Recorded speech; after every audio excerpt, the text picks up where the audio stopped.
अनपढ़ औरत। ये कहानी 1970 के दशक की है, जब हमारे समाज में आम औरतों के अशिक्षित होने से बहुत सी ऐसी घटनाएं हो जाया करती थी जिसे वह अपने शिक्षित होने से रोक सकती थी। ऐसी ही एक अनपढ़ औरत जिसका नाम निशा है। निशा की शादी एक शहर में होती है। उसके पति एक दूसरे स्वभाव के हैं और उसका पति हाई स्कूल पास है और एक फार्म में नौकरी करता है। उस अनपढ़ औरत की जिंदगी ऐसे ही चल रही थी। फिर उसके जीवन में एक नई सूरज का उदय हुआ। उसने एक बेटे को जन्म दिया। अब तो निशा का जीवन उस बच्चे के इर्द गिर्द घूमने लगा। निशा ने अपने बेटे का नाम सूर्या रखा। समय का पहिया घूमता रहा और सूर्या 8 वर्ष का हो गया। एक दिन खेलते हुए उसे एक कुत्ते ने काटा। उसने घर आकर अपनी मां को बताया। निशा ने तत्काल अपने देवर से बताया कि सूर्या को कुत्ते ने काटा है, तो उसके देवर उसे किसी झोला छाप डॉक्टर के पास ले गया, जबकि उनके घर से कुछ ही दूरी पर जिला अस्पताल था और वहां उस डॉक्टर ने मरहम पट्टी कर दी और घर वापस आ गए। निशा के मन में एक बात आई कि शायद कुत्ते के काटने पर इंजेक्शन लगते हैं, पर उसे बात पता नहीं थी क्योंकि वह अनपढ़ होने के साथ साथ रूढ़िवादिता में जकड़ी हुई औरत थी। और सबसे बड़ी गलती निशा ने ये कर दी कि अपने पति को कुत्ते के काटने वाली नहीं बताई, क्योंकि उसके मन में डर था कहीं उसके पति उसे डटने और मारने ना लगे। उसके पति कभी आराम से बात नहीं करते, हमेशा डांट डपट कर बात करते थे। और सूर्या ने भी कहा कि पिताजी को मत बताना, नहीं तो वो मुझे खेलने नहीं जाने देंगे। कई दिनों के बाद सूर्या की तबीयत बिगड़ी तो उसने अपनी मां से कहा कि आज मैं तुम्हारे पास ही लेटूंगा। निशा ने उसे अपने पास सुला लिया। आधी रात को सूर्या ने निशा को जगाया और कहा, मुझे पानी चाहिए, प्यास लगी है। निशा ने पानी दिया तो सूर्या ने पानी देखते ही उसे फेंक दिया और चिल्लाने लगा। निशा ने पूछा क्या हुआ, तो उसने कहा पानी में भूत है। निशा सन्न रह गई सूर्या की बात सुनकर।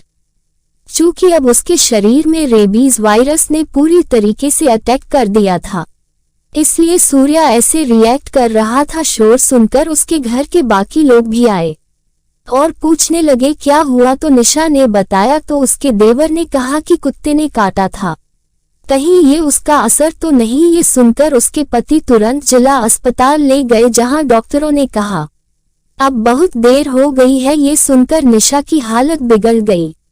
फिर सब झाड़ फूंक करवाने लगे। पूरा दिन निकल गया और शाम होते ही सूर्या हमेशा के लिए चला गया। सूर्या के जाने के बाद निशा आत्मग्लानि में जीने लगी। उसे इस बात का अफसोस था, अगर वो समय रहते अपने पति को सारी बात बता देती तो आज उसका सूर्या जिंदा होता। उसके पति भी इस दुख के साथ जीने लगे, समय के साथ चलने लगे, पर उसके मन में अपने पति के लिए वो इज्जत नहीं रह गई थी, क्योंकि निशा कहीं ना कहीं जानती थी उसके बच्चे के ना होने के उसके पति भी जिम्मेदार थे, क्योंकि उन्होंने अपनी पत्नी को वो सम्मान और इज्जत नहीं दी और न ही उसे कुछ बोलने की आजादी दी थी, और इन्हीं सब कारणों से वह कुछ बता नहीं पाए। और निशा के पति को भी इस बात का एहसास है। उनके कठोर रवैये ने उनके बच्चे की जान ली है। समय के साथ निशा के जीवन में 2 बच्चों ने और जन्म लिया। उसने तय किया कि वह अब अपने बच्चों की परवरिश किसी दबाव में नहीं करेगी और वह अब घर से बाहर अकेले आने जाने लगी। अब उसके पति उसे किसी बात के लिए नहीं रोकते थे। धीरे धीरे वक्त के साथ अपने बच्चों की देखभाल करते हुए उन्हें बड़ा किया, पर सूर्या के जाने का देख निशा कभी अपने मन से ना निकाल पाई। आज उसके दोनों बच्चे अपनी दुनिया में खुश है और अब उसके पति भी इस दुनिया में नहीं रहे। वह अकेले अपनी दुनिया जी रही है, लेकिन आज भी वह अपने पति से ज्यादा अपने सूर्या को याद करती है। उस घटना ने निशा को पूरी तरह से बदल दिया। आज वह एक बूढ़ी औरत है और अकेली भी, लेकिन उसके अंदर एक आत्मविश्वास है।